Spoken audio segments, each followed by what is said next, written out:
Welcome to Munchies. Human gift machine. I'm Matty Matheson, and this is my brand new kitchen. Do you see this kitchen? It's brand new because I'm doing really good things in my life. And today, I'm going to show you how to make a perfect ribeye steak and perfect baked potatoes. You ever have a perfect baked potato before? Not like this one. So the first thing we got to do is get these potatoes in because they're going to take about an hour, hour and a half. We're taking a beautiful little pomme de terre. We're going to turn this into power potato. You guys shouldn't be eating that kind of lesser baked potato. We're going to take the potatoes, we're going to bake them, we're going to scrape out all the good stuff. We're going to make a mix, then we're going to stuff it back into these little gems. We're going to make bacon and pancetta, cheddar cheese, some green onions, bocconcini, mascarpone, some broccoli. Oh, I'm gonna poke some holes in these guys because you know what? Just gets air in there. If you had a bad day at the office, you come home, you make fucking baked potatoes. We got the oven pre-done at 450. That's gonna literally take about an hour. So what are we gonna do until then? We're gonna make lardon. So we're gonna cut the bacon, we're gonna cut the pancetta up, make lardon. So that's just rendering out the fat, getting them crispy. About a ½ pound of streaky bacon. So we just need to get that in the pan. And I'm gonna turn this on nice and low. ½ pound of pancetta. And we're gonna cook this down, get this nice and crispy. So with lardon, you don't want it to be burnt. That's why this is at like mid-temperature. It's not even mid-high. See that? Perfect lardon, golden brown. So then we strained it. We want it to be really dry because we want it just to be that crispy, beautiful, homemade lardon. See? Oh my goodness. And now we're gonna do something really amazing. We're gonna make the broccoli. I'm just gonna shave off the green bit. We're gonna save the tops. We're gonna use that as the garnish on top of the baked potato. You know what? Broccoli stem's amazing. And we're just gonna dice this stuff up, and we're gonna use this to fold into the potatoes. You got the really nice broccoli crunch. Choking on broccoli.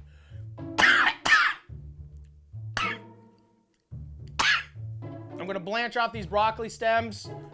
Check it out. This is the water, season, bang. Bring this up to a boil. You guys are gonna be fucking tonight. You guys are gonna be together. Fucking or napping.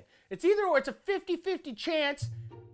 So with the broccoli stems, you want to put it in here maybe a minute tops. Make sure it still has some crunch.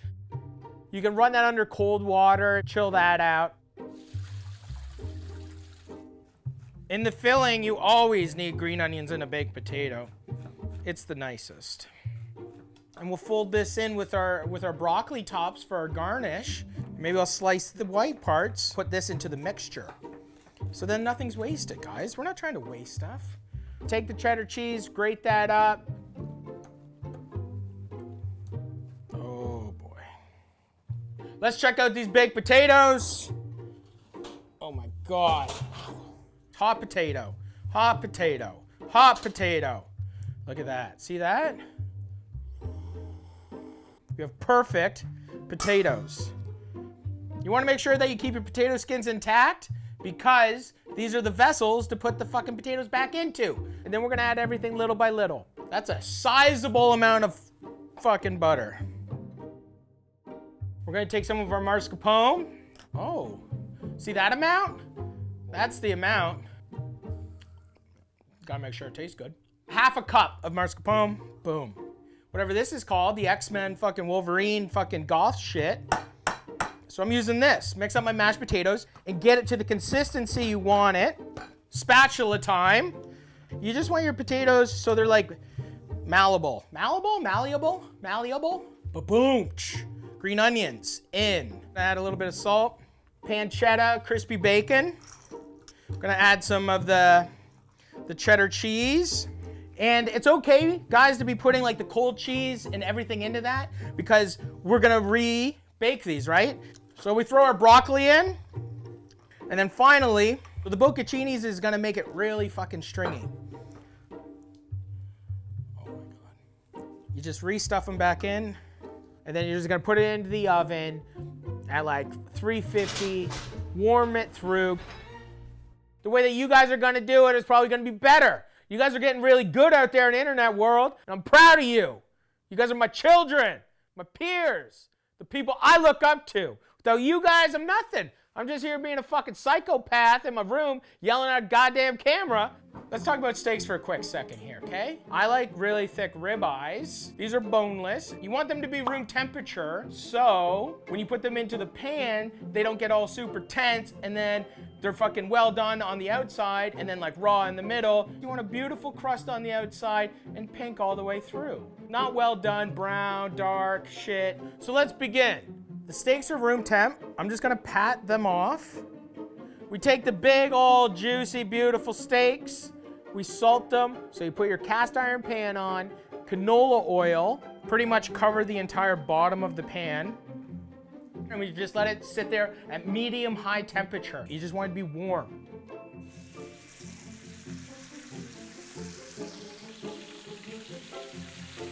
So we don't want to do a hard sear. That's what you're looking for.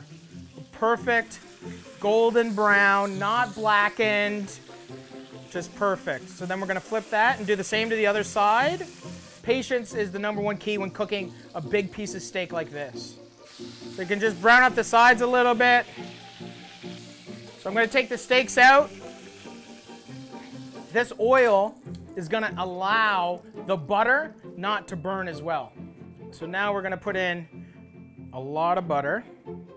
That's like 4 tablespoons of butter.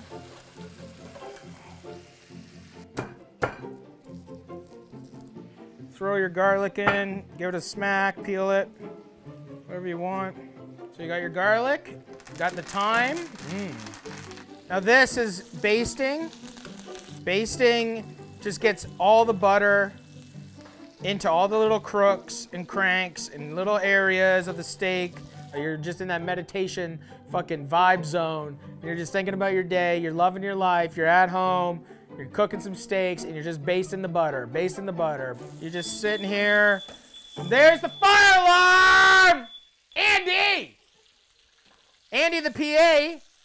He's got to fucking open the front door, doesn't he now? Doesn't he, Andy? Yes, he does. The steaks are out. I pulled them. You can feel these are gonna be good. These are gonna be nice, medium rare. There's a lot of different ways you can tell by the steaks. You put your hand here, that's well done. Medium well, medium, rare. You can do that, but I don't know. A lot of it's about time and experience, but you gotta let your steaks rest a long time. At least like 10, 15 minutes. So now we have the broccoli, the tops, the garnish for the potatoes, the green onions. Melt a little bit of butter, add a little bit of water, and we're gonna cook this up. And then that's gonna be our garnish. Crack a little, okay. So just crack a little garlic. We'll melt the butter, add some thyme. Just melt this down to just pour over the steaks once we slice them. So the baked potatoes are perfect. And then we got our perfect little broccoli tops. And you can see the gumminess in the middle. And then you're just gonna spoon that on that sliced steak, a little bit of sea salt on top, and then here's the time for the pepper. There you go. So here we go, we got the steaks perfectly rested, we got the nice butter, and we got the baked potatoes. My buddies came over, Damien and Scott, good dudes, you know, repping the hardcore punk scene. Whoa. Canadian punks, hardcore, here you go, Damien, that's for Damien. This is amazing. No, it's fine. I'll get you a fork. Oh my God. Is it good? That is fucking incredible. Oh. Scott doesn't want to say anything? Make your fucking family some beautiful food. Your kids are at school trying to be fucking heroes. They should come home to a hero meal. Well, I'll speak for both of us, Matty. Yeah. Thank you. It was delicious. Oh, Oh. Potato! Steak and potatoes is what's for dinner!